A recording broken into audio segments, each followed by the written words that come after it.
Most Americans would lose their minds if they had to follow the Icelandic law that requires Icelanders who are going to name their baby something to choose from an approved list or at least to appeal to a personal names committee if they want to name the baby something other than the approved list. So yeah, you heard that right. There's a committee of people who can say yes or no to what you name your baby in Iceland.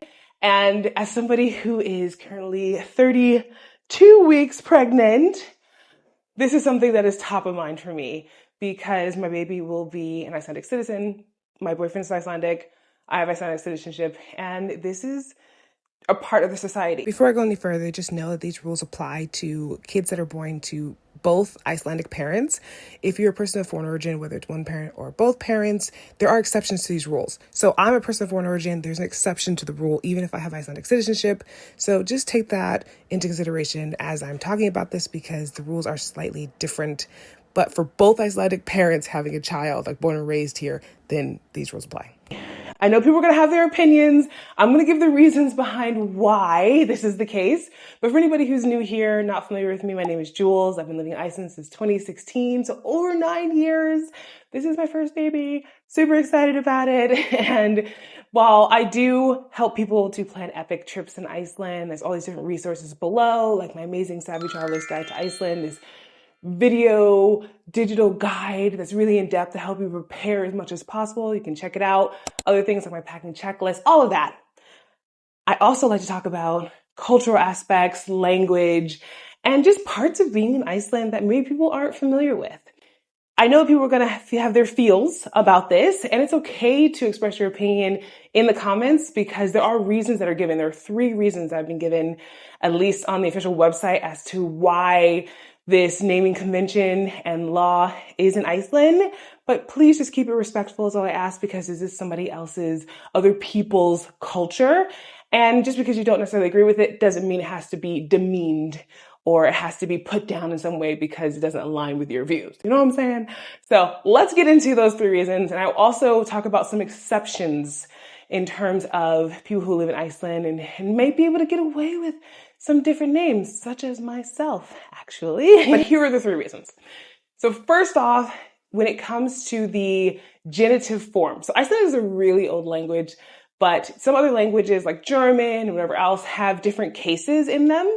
And if you're only an English speaker, that might not be something that's familiar to you. Unless you're a grammar geek, I am not a grammar geek, but I've been forced into learning different aspects of grammar because of learning Icelandic.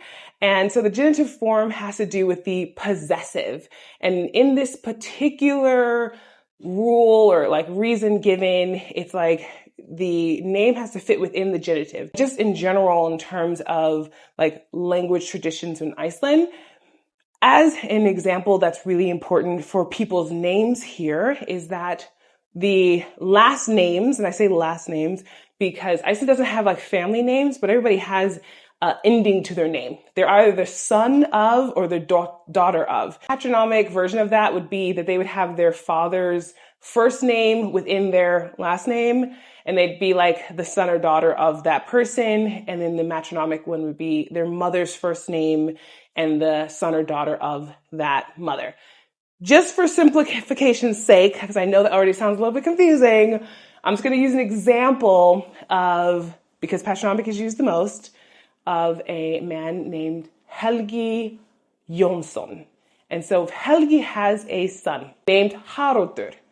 Haraldur's last name will be Haraldur Helgason. So Haraldur, son of Helga. Just to clarify, it is son of Helgi. I misspoke when I said Helga. And also his last name is Helgason. So his first name Haraldur, last name Helgason. Of course, if Helgi were to have a daughter and her name is Anna, then it would be Anna Helgadóttir. So Anna, daughter of Helgi. Helgi, as you notice, changed from just Helgi in the beginning to Helga. So that genitive form in order for it to fit within the Icelandic language in this naming tradition. I also made this little family tree where you can see what I'm talking about in terms of Helgi and turning to Helgason And then, of course, it being like son of or daughter of Helgi. And like I mentioned, it can be matronymic in terms of it could be Katrin's name used at the last name, but that is not typically how it's done in Iceland. And so you can also see here that different people in the family, everyone in this family has a different last name. So that's what I meant by like, there aren't commonly family names. There are some that have family names, but it's much more rare to find family names. Rather, finding this system is what is, typical in Iceland. The second rule feels very similar, or at least it's very related to the first, in that the name must be adaptable to the structure of the Icelandic language and spelling conventions. So again, there are things with maybe certain letters that an Icelander can say, but don't exist in the Icelandic language. For instance, the letter C is not part officially of the Icelandic alphabet, but of course, if an Icelander can see it, has been, introduced to it, they know what to say. But a name with the letter C in it might not be approved. A good example of this is the name Camilla, for instance, spelled with the letter C, could be rejected, whereas with a K, that would be approved. And so naming, again, according to like what fits with the alphabet, the structure of the language, being declined in these certain cases, because there's 4 different cases. I had already talked about the genitive in the first. I'm not going to go into the crazy grammar stuff, like I said, but feel free to look that up in terms of these cases and whatever else. I've talked about it in other videos, but I want to keep this more a little bit simplified and not feeling like overwhelmingly some kind of grammar lesson, because that's not my specialty. But I still think about it in terms of this case regarding Icelandic naming rules and what could be approved or rejected. The third reason given is that the name should not give the bearer or the individual any embarrassment, potential for bullying. And there have definitely been names that have been rejected on that basis.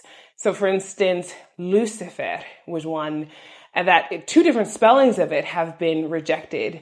Hel is fascinating because it's a Norse god, I believe, something about the underworld.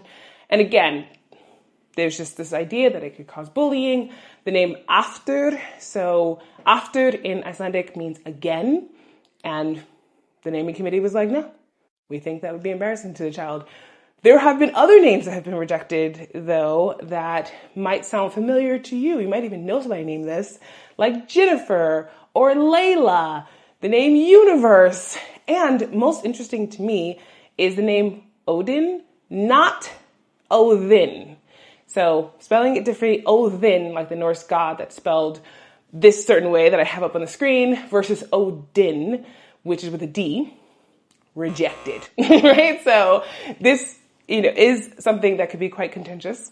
And there have been some famous cases, at least in the Icelandic news, even some international news channels, about Icelanders who have fought to get their names changed or to be accepted. Jón Gnarr is a really famous one, who was the mayor of Reykjavik at some point, and also is a well-known comedian, actor, all of these things. And he didn't want his name officially on record attached to his father, didn't have a great relationship with him. And that took many years, actually, for him just to be known as Jón Gnarr, to get that approved. And it was quite a frustrating experience for him. Another example is a young woman named Blær, who isn't specifically, a teenager anymore or a child anymore, but it took many years for that to be approved, because Blær, at least on record for the naming committee for those approved names, was a male name. And I believe the translation of Blær is like light breeze, like it's a really pretty name. And at the same time, though, it was said that it's a male name, so it shouldn't be given to a female. And she fought that. I think there was already a female, like a woman living in Iceland, who had the name Blær. And Halldór Laxness had in one of his books a female character named Blær. So there was like all these factors that came into play, and eventually that name was approved for her. So, there are things that come up. I'm sure there are Icelanders who have opinions, some positive, some negative. Some maybe believe that the Icelandic naming committee shouldn't exist at all. If you're out there watching, let me know in the comments what you think. Of course, if you're watching from a different culture and you have your opinions about it, maybe you like it, maybe you're not so into it, feel free. Some other names that I thought were interesting that were rejected is like Universe. People really have gone for it over the years, and it hasn't always gone in their favor. So it can vary. Exception-wise, though, I think one of the most fascinating ones is that as a foreigner, so I'm a person who was born and raised abroad, came here, I didn't have to change my name. When I got Icelandic citizenship, that was not part of it. I've heard, though, from back in the day, like decades, that people who did want to get Icelandic citizenship, if they didn't have a name that fit within the Icelandic system, or like these 3 rules, that they would have to adapt or like take on an official Icelandic first name. And maybe their middle name could be like their, the name that they had before, or whatever else. I don't know. That's not the case now, so I can't speak for that. But if you are one of those people who've experienced that, definitely let me know in the comments, or who were around when that rule was in place, because I do think that's interesting how it shifted over the years. There are a few thousand names for each, whether it's male or female, when they're born. And so parents do have some options. But if they want to go through the process of submitting a name that is not currently approved or on the list, then they have to pay a fee. And the personal names committee or person names committee, they go over that. They delegate and make a decision, and no government body can overturn that, or at least that's so as it says on the website about the ability to make this different. It seems though that people can reapply in order to potentially get that name in the registry, but once they say no, I think it's a tough fight. So just as a FYI, that is one of those interesting things. We have thought about a name for our baby. I'm not going to share that now, but it definitely fits on the list. Already checked. And I'm excited about it. It's a beautiful name. And I'm excited in the future about letting people know that. One thing that is super interesting that you might also not be aware of is that in Iceland, you have up to 6 months after the baby is born to officially register its name. So they give you time to think it over. People can just call their baby, Elskan or or little baby or whatever they want to call them as a nickname until they've landed on a name that feels right for the child. I'd also love to know what people think about that, because it is just different that you have this space to kind of see what name comes up for you, or maybe what fits the personality of the baby. Even, of course, to go through the person names committee if you have one name that is not approved, and you want to be able to see if that's something that is possible for your child to have a unique name in Iceland. I hope you enjoyed learning about this naming tradition in Iceland, and feel free, like I mentioned, to share your opinions and feelings in the comments, and let's just have a very respectful discussion down there, because this is different than what many people are used to. If where you're from, there's also a approved baby names list, I'd love to hear it, because I do find it interesting to learn about other cultures. As always, thank you so much for watching, and I'll see you in the next video.